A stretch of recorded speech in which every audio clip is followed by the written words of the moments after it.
Ooh, hello, my name is Thea Cannon. I'd like to start with a prayer, please.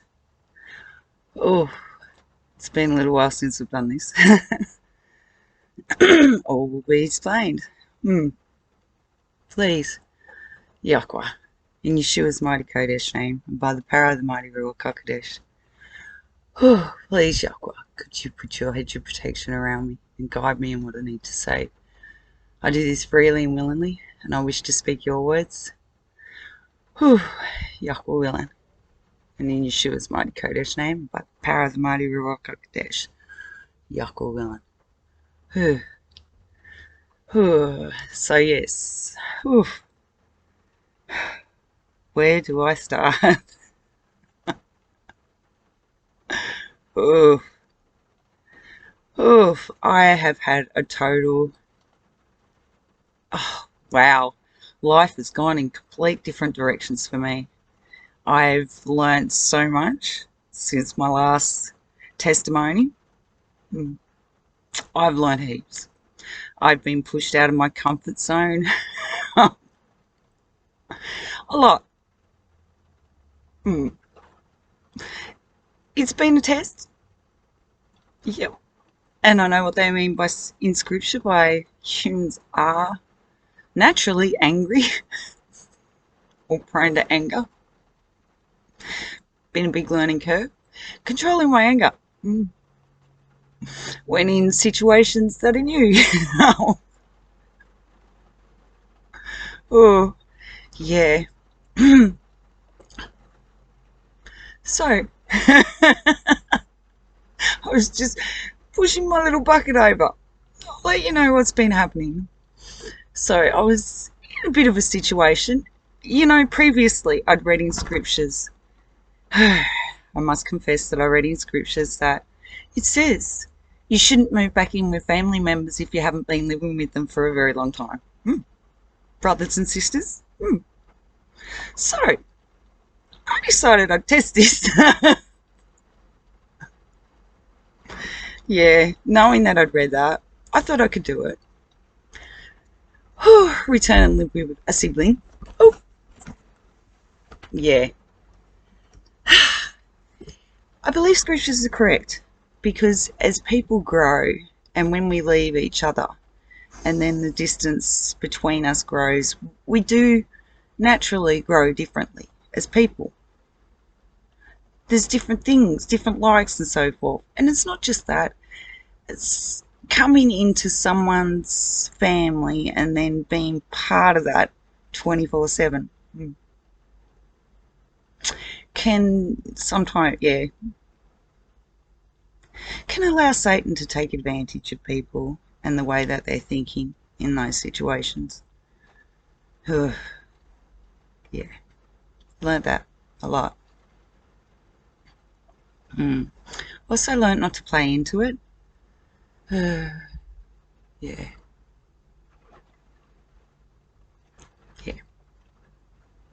And that came down to communication. But I managed to buy a motorhome, living in it. Yeah. What an adventure. Ooh, silent F1 from Satan, Hashatam. Spiritual warfare tactics. See, I haven't done this for a while. If you catch yourself in your thoughts looking to your right, you're listening to Yeshua, Jesus, all the good angels. If you're looking straight up, it is Jesus, Yeshua, yeah. Good angels help you, but yeah, it's Yeshua. He's your helper. It's the only name you can call on. You can call on Michael, but you need Yeshua, because Michael didn't come down here and teach you how to be. Yeshua did. So if you wish to live their way, then you need to find out who Yeshua was, Jesus, and live by the way that he showed. He was a living example. Yeah, I got a bit distracted there. Spiritual warfare, sorry.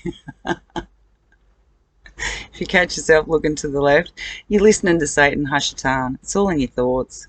You read your thoughts when you're talking, when you're speaking, when you're sitting there, and you're lost in thought. Which direction were you looking in at that time? Because it does say in Scripture you should test your thoughts. So if you're looking straight ahead, that's you. You're looking straight up, you're speaking with Father. You're communicating with the Father through your thoughts. If you're looking straight down, you're reading your heart. They've taught me since baptism and over the last few years to link the head and heart. To do what my heart wants me to do. Or to listen to my heart.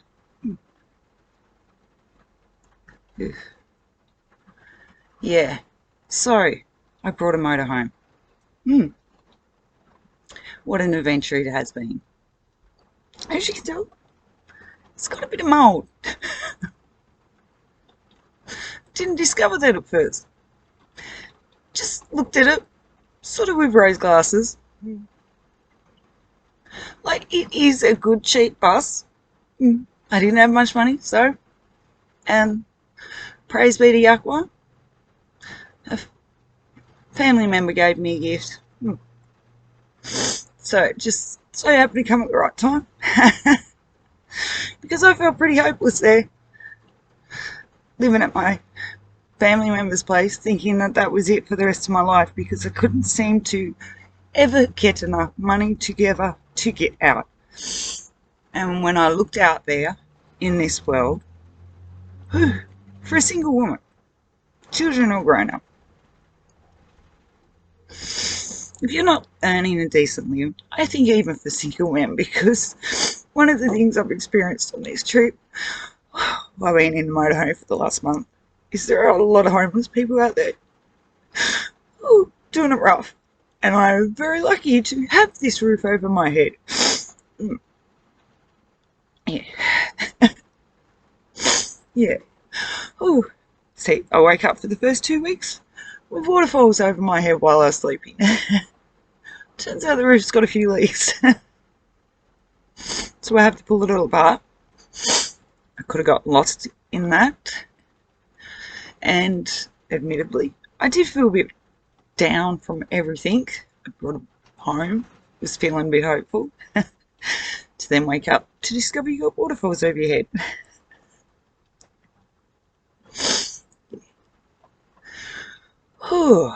And pushing myself beyond my comfort zone every day. Yeah, kept trying to let them make the decisions for me, trying to take the easy way out, I suppose, but then Satan would take advantage of that, wouldn't he? So I had to realise that, hey, I got to slow down, stop, breathe, and think things through. Yeah. Big realisation there. When you buy an old motorhome, that really only does about 50 to 70 k's at the most. You learn to slow down.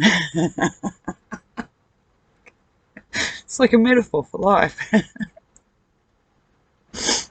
Ooh. Yeah. So, I realised that I could have sat in that and felt depressed and sad about my situation.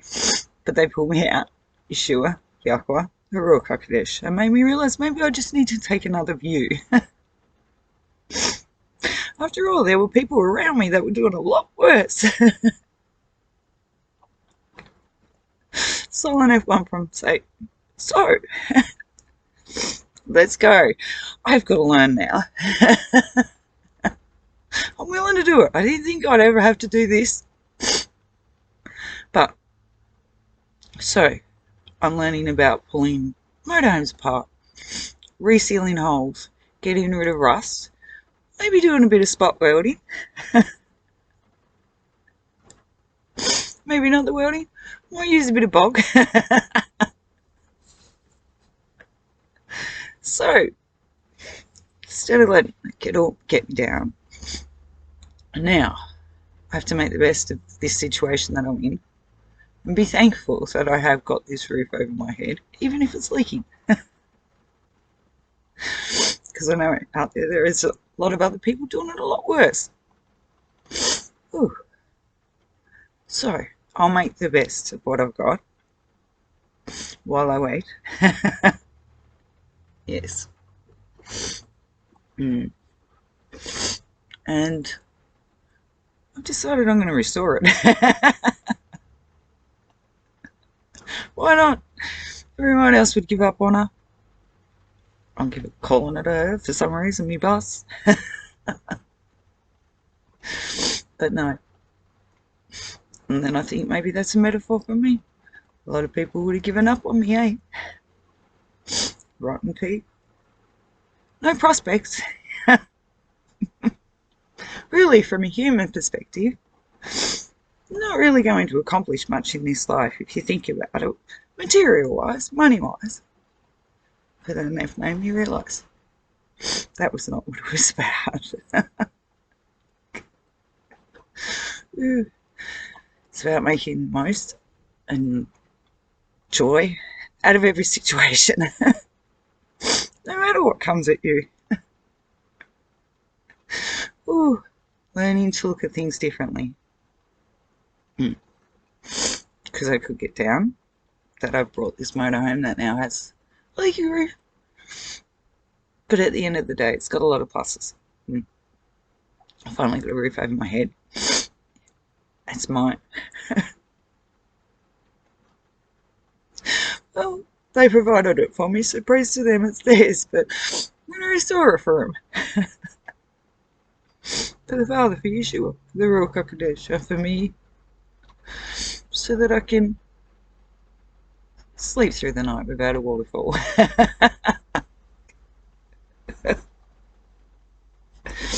Yeah, so I've been learning a lot. And if I could give you lessons from this, oh, I've learned a lot. In those times that I was really pushed out of my comfort, I did get angry. Because I wanted Yeshua to just tell me what to do. Come on, do it. Help me. And then Satan's trying to tell me, do it this way. Whew. See, I found myself going up a bush track. I had no idea where I was going. I just decided I want to go and stay somewhere in the middle of nowhere, just for a bit of time with me and their lane. I didn't really know this spot. And it's dark by the time I got there. Didn't know the roads. So I was really out of my comfort zone. My daughter rang me to give me directions, but I didn't stop and breathe and listen properly and communicate what I needed. So I found the phone dropping out. And at one stage I remember sitting there in the road thinking, I remember how I got here, but if I turn off this road, it could be like in the past, because I had a habit of thinking I could create shortcuts and I'd get lost. So I sat there thinking, I'm not doing that. I'm not getting lost like I have done in the past in the middle of the bush, in the middle of the night, not knowing where I am. So I sat there. And praise to Yahweh and Yeshua, finally got hold of me daughter, who gave me directions to the spot. Now this spot had some ruts. She seen it a few days later and was pretty impressed that I did it. And I have to say, I was not in the best head frame coming to that spot, no. I was definitely out of my comfort zone, and I was scared. Still getting used to driving this big bus. Column shift. Yeah. I learned a lot on that trip. Because I wanted Yeshua to just tell me what to do and take me there and drive for me. They made me realise that. Through that, I needed to stop. And if I needed to, just breathe. Take 5 or 10 minutes to just stop. breathe, and think everything through instead of just trying to act on impulse or whatever was coming and trying to just do it and ignoring the fear that I had around it.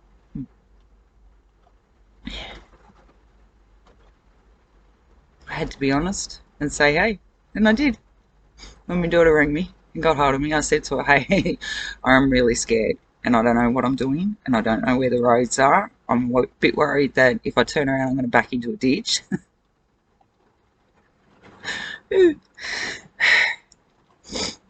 Yeah. And she and I calmed down.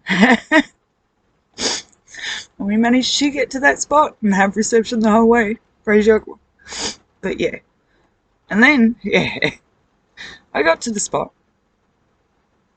And this is where, should have learnt.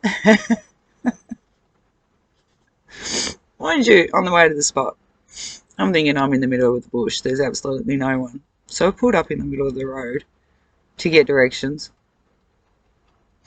And I have a car past me, spotlight and shooting. 3 of them in the end before I got to the spot. Yeah. But then I remembered older days. Oh, my youth. I did that once or twice myself. So I had no fear of the people. But yeah, I got to the spot. It was dark. So I just wanted to pull over and sleep. And yeah. I woke up. Was it 9:30? Yep. I think I fell asleep around 9. I got really, really, really tired when I got to the spot. I don't know why. I wasn't that tired when I got there, but it came on me. And I fell asleep by about 9:10 and woke up at 9:30 for a reason. I got attacked in my sleep. Yeah. The supernatural attacking. Yeah. I found myself in the van that I'm in. And I started to rise out of bed like I was starting to float up. And in my mind, I actually thought, oh, yay, we're off.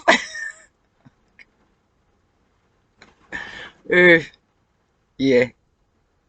But then something didn't feel right. Because as I thought that, I even felt like I wasn't.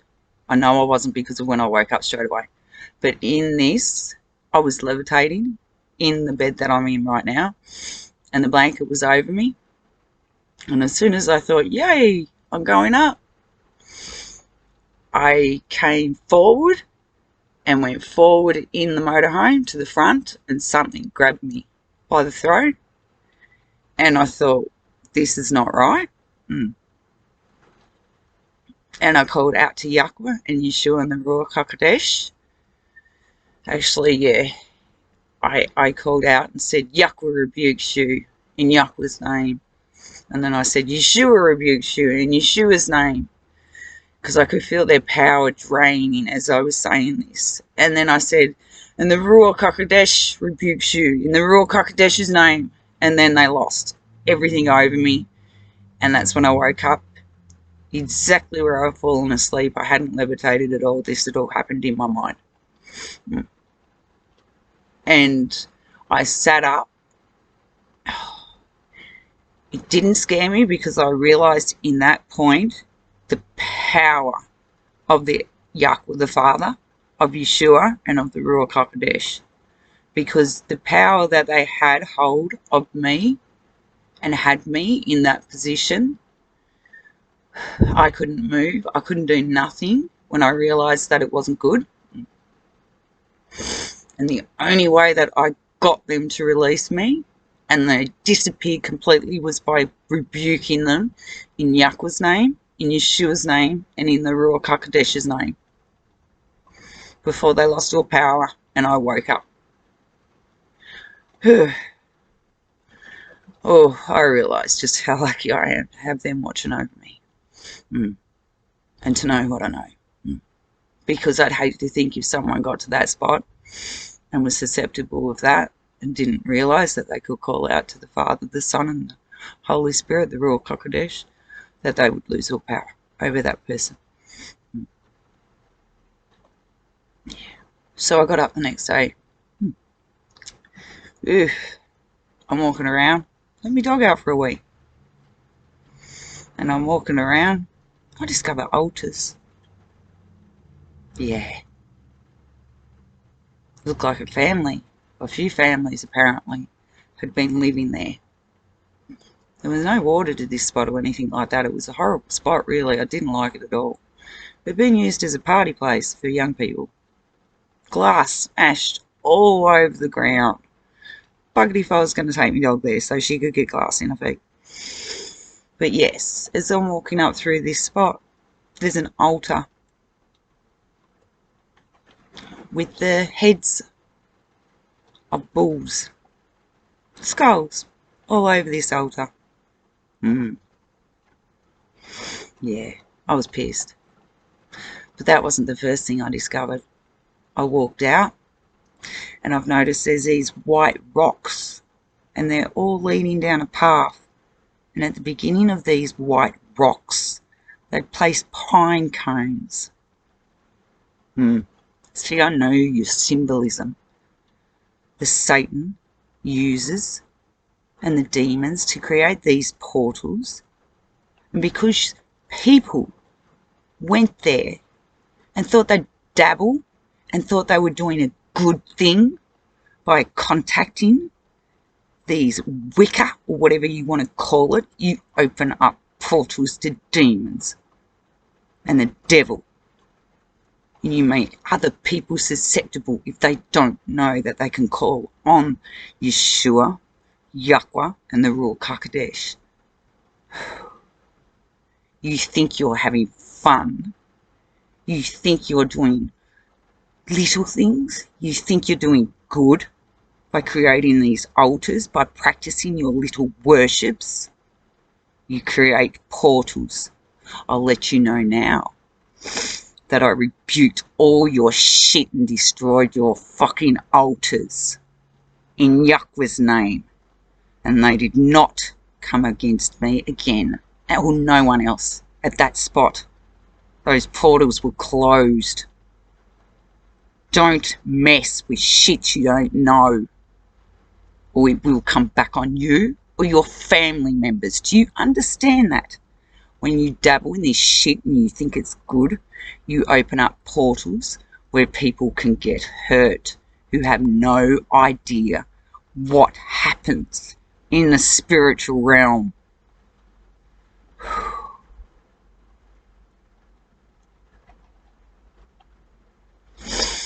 My family members have no idea of the spiritual realm, and you create these stupid shit altars and open up dark portals where my family members can be attacked. Oh.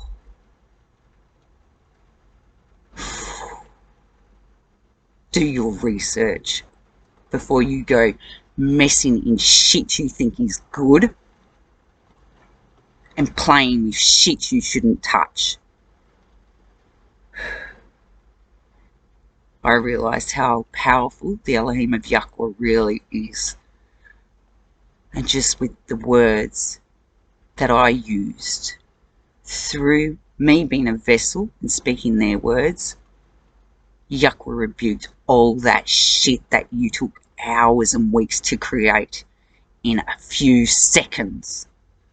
Closed your dark portals, people.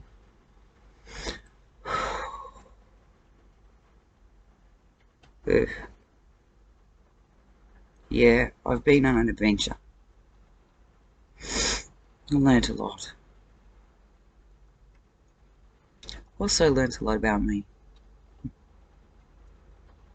And changing one's mind's perspective to get them out of the pit that they can create for themselves. We're going to leave you with that one. 71. And we'll finish with a prayer. Oh. Yahweh, please, in Yeshua's mighty Kodesh name, and by the power of the mighty Ruach HaKodesh, please, Yahweh, please, forgive us our debts, please, as we forgive our debtors, and lead us not into temptation, but deliver us from the evil one, Yahweh. Please, Yahweh. In Yeshua's mighty Kodesh name, and by the power of the mighty Ruach HaKodesh, please, Yahweh, let your desires be completed here, on earth, as it is in the Malhut of Yahweh. In Yeshua's mighty Kodesh name, and by the power of the mighty Ruach HaKodesh, and by the most powerful of all, you, Yahweh, our Abba, our Elohim, Yahweh Ehad. I love you all, and thank you. Silent F1 from Hashatan Satan to my left. Love you all.